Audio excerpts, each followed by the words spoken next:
अमित एक मध्यवर्गीय परिवार का लड़का था। वह बचपन से ही आज्ञाकारी मेहनती छात्र था, लेकिन जब से उसने कॉलेज में दाखिला लिया था उसका व्यवहार बदलने लगा था। अब ना तो वो पहले की तरह मेहनत करता, ना अपने माँ बाप की सुनता, यहाँ तक कि वो घर वालों से झूठ बोलकर पैसे भी ले जाने लगा था। उसका बदला हुआ आचरण सभी के लिए चिंता का विषय था।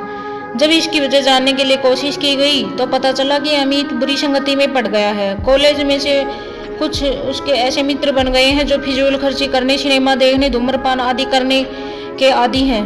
पता चलते ही सभी ने अमित को ऐसी दोस्ती छोड़ पढ़ाई लिखाई पर ध्यान देने को कहा, पर अमित का बस इन बातों पर कोई असर नहीं पड़ता।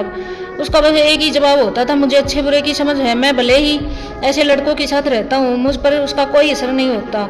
दिन ऐसे ही बीतते चले गए। धीरे धीरे परीक्षा के दिन पास आ गए। अमित ने परीक्षा से ठीक पहले कुछ मेहनत की, पर वो पर्याप्त न थी। वह एक विषय में फेल हो गया। हमेशा अच्छे नंबरों से पास आने वाला अमित के लिए ये किसी जोरदार झटके से कम न था। वह बिल्कुल टूट सा गया था। अब ना तो वह घर से निकलता, ना किसी से बात करता, बस दिन रात अपने कमरे में पड़े रहता, सोचते रहता। उसकी यह स्थिति देखकर परिवारजन और भी चिंता में पड़ गए। सभी ने उसे पिछला रिजल्ट भुला के मेहनत करने की सलाह दी, पर अमित को मानो साफ सुन चुका था। फेल होने के दुख से वो उभर नहीं पा रहा था। जब ये बात अमित के पिछले स्कूल के प्रिंसिपल को पता चली तो उन्हें यकीन नहीं हुआ। अमित उनके प्रिय छात्रों में से एक था और उसकी यह उपस्थिति जान बहुत दुख हुआ। उन्होंने निश्चय किया कि वो अमित को इस स्थिति से जरूर निकालेंगे। इसी प्रयोजन से उन्होंने एक दिन अमित को अपने घर पर बुलाया। प्रिंसिपल साहब बाहर बैठे अंगीठी ताप रहे थे। अमित उनके बगल में बैठ गया। अमित बिल्कुल चुप था और प्रिंसिपल साहब भी कुछ नहीं बोल रहे थे। 10-15 मिनट ऐसे ही बीत गए। किसी ने कुछ भी शब्द नहीं बोला।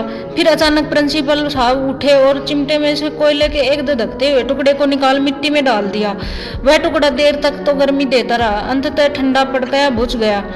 यह देख अमित कुछ उत्सुक हुआ और बोला, प्रिंसिपल साहब आपने उस टुकड़े को मिट्टी में क्यों डाल दिया? ऐसे तो वो बेकार हो जाएगा। अगर आप इसे अंगीठी में ही रहने देते तो अन्य टुकड़ों की तरह वह गर्मी देने के काम आता। प्रिंसिपल साहब मुस्कुराए और बोले, बेटा कुछ देर अंगीठी के बाहर रहने से वो बेकार नहीं हुआ, मैं उसे दोबारा अंगीठी में डाल देता हूँ। और ऐसा हुआ। उन्होंने टुकड़ा अंगीठी में डाल दिया। अंगीठी में जाते ही टुकड़ा वापिस धधककर जलने लगा, पुनः गर्मी प्रदान करने लगा। कुछ समझे अमित? प्रिंसिपल साहब बोले, तुम उस कोयले के टुकड़े के समान ही हो।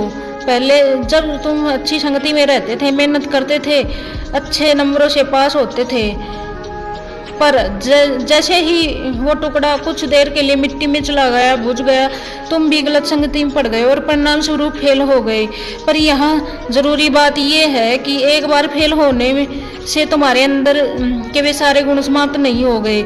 जैसे कोयले का वो टुकड़ा कुछ देर मिट्टी में पड़े होने के बावजूद बेकार नहीं हुआ और अंगीठी में वापिस डालने पर धधक कर जल उठा, ठीक उसी तरह तुम भी वापिस अच्छी संगति में जाकर मेहनत करे, एक बार फिर मेधावी छात्र की श्रेणी में आ सकते हो। याद रखो, मनुष्य ईश्वर की बनाई सर्वश्रेष्ठ कृति है। उसके अंदर बड़ी से बड़ी हार को भी जीत में बदलने की ताकत है।